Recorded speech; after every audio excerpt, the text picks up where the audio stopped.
There's a very important element about what's going on in Rafah right now that is not being talked about nearly enough. Actually, this report just came out yesterday, but one of the first things I want to talk about happened in October. So let's do some reading real quick.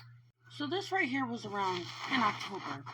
The White House walks back Biden's claim that he saw children beheaded by Hamas. The U.S. president's spokesperson says comments were based on news reports and claims of Israeli officials, right? But when you look at what he says, he says, I never really thought that I would have confirmed pictures of terrorists beheading children, said Biden, who described Saturday's attack as the deadliest day for Jews since the Holocaust. And then you see how they try to do damage control and clean things up. Because it says that in a response to questions by the Washington Post, a White House spokesperson said that the president's comments were based on news reports and claims by the Israeli government, right? But if that's the case, then why did Biden say that he's seen these pictures himself?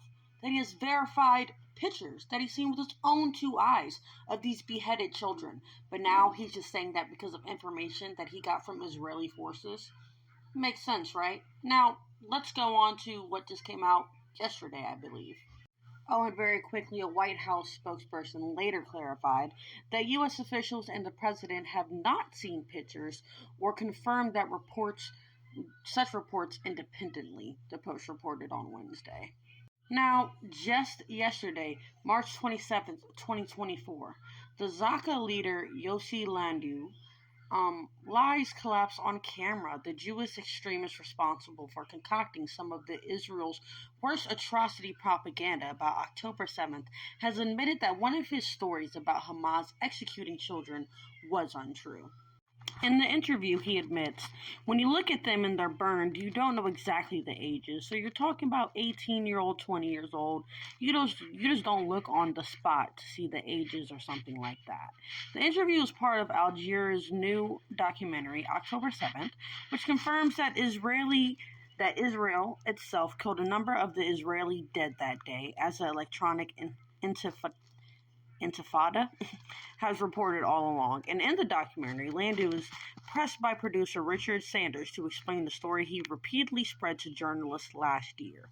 As well as that, Landu was involved in promoting Israel's stories about an alleged Palestinian campaign of sexual violence on the 7th of October, which is now entirely collapsed.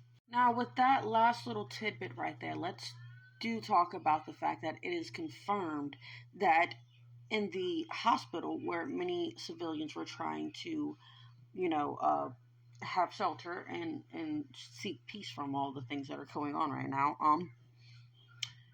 the IDF actually went into this hospital and upon learning that one of these women was pregnant, repeatedly kicked her in the stomach, and then as a group they assaulted her in front of her family and told them that if they looked away that they would be killed.